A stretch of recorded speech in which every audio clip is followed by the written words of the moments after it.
What's going on, my subs to the tube? It's Shemang Dalen here, and today we're going to be talking about cutting on motion.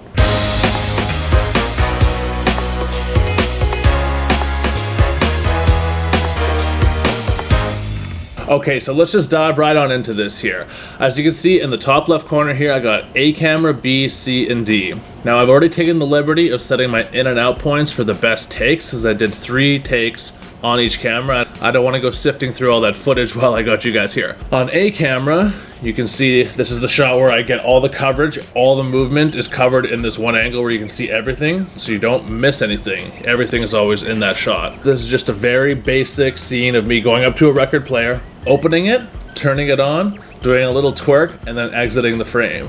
So I want to show you how to cut between the 4 cameras that I had set up. In the A camera, which got all the coverage, B, which was a little bit tighter on the record player, C, which was looking down at the record player so you could see all the buttons and everything that I had actually pressed, and D, a little different angle or perspective using a GoPro inside the record player. So as you can see here on camera A, as I walk up to the record player, you can see everything I do for the entire scene from this angle. You can see most of my body.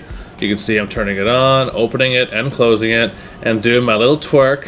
And then I exit the frame, all in the one scene. That's very important because now no matter what happens with all your other cameras, you at least have one angle that's shooting everything. So this is my favorite take here. Set my in point to where I'm walking up, and my out point is going to be right as I open the record player. So right there, set my out point, drag that footage down. So all I got is this, me walking up and starting to open it. Now I'm gonna cut to the B camera. And right here, I've already set my in and out points is where I start to open the record player and start to play around with it. So I'm gonna drag that footage down, and now you get something that looks like this. Walking up, start to open it, open up the record player. And it cuts between the angles, and it's flawless.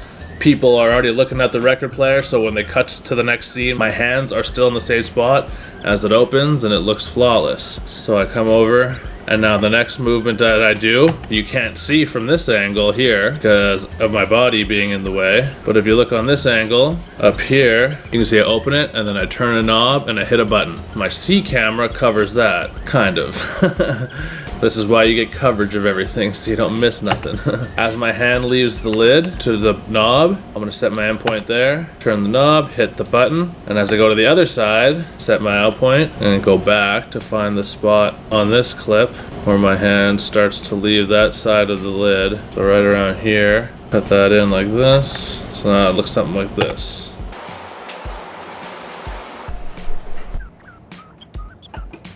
And now my hand's over there on the right side. So let's check D cam. Oh yeah, D cam is where the needle lifts up. So let's go back to the B camera because I have to lift this little lever to make the needle come up. Alright, so now my hand's going over here to touch that lever. I'll cut that in, bring that down so that it looks like something like this. And then right there, as I pick up that needle, cut it there and go to the GoPro right here and bring that down. Right as my fingers are gonna move it. So now it'll look something like this up to this point.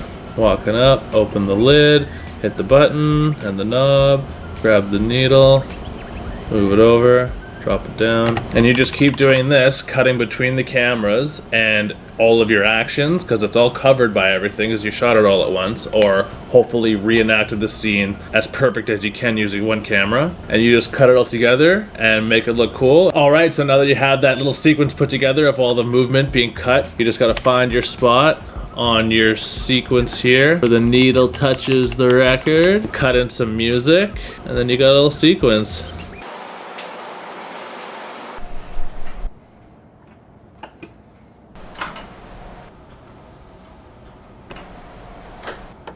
You want a party with Cardi, Cardi a Barti and a Rari.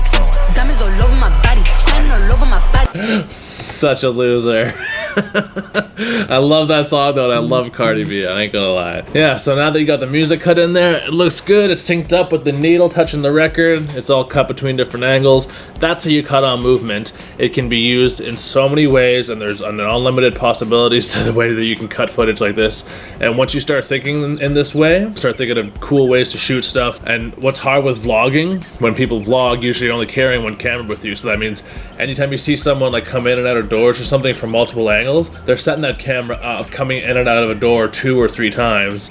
I know Casey Neistat definitely has 2 cameras usually set up in his studio because his movement is perfect. I bet you he walks in, fires up both cameras, starts rolling, goes back out and comes in, he's got 2 takes instantly instead of going in and out twice, which is sick, but not all of us have all this gear. My stuff isn't the greatest, but I make it work and it's still pretty good. I ain't complaining about it. So that's how you cut on motion, and I'm going to be linking this to some other videos. I got way more stuff to show you guys, and I really hope that you found this tutorial interesting and helpful. And if you guys have any questions, please comment them down below. Let me know if there's anything else that you guys would like for me to make videos about. I got lots of ideas and lots more content coming for y'all. So hit that subscribe button if you haven't already. Tweet me some suggestions at Dalen Gerard. Subscribe for a good time, and I'll see y'all next time. Have a good one. Peace. Also, one last tip that I must not forget is that you cannot forget to know where you're going to record your audio from, because all these takes are all going to have all different sound, and it's not going to sound very good, and it's going to ruin your video if you don't do your audio right.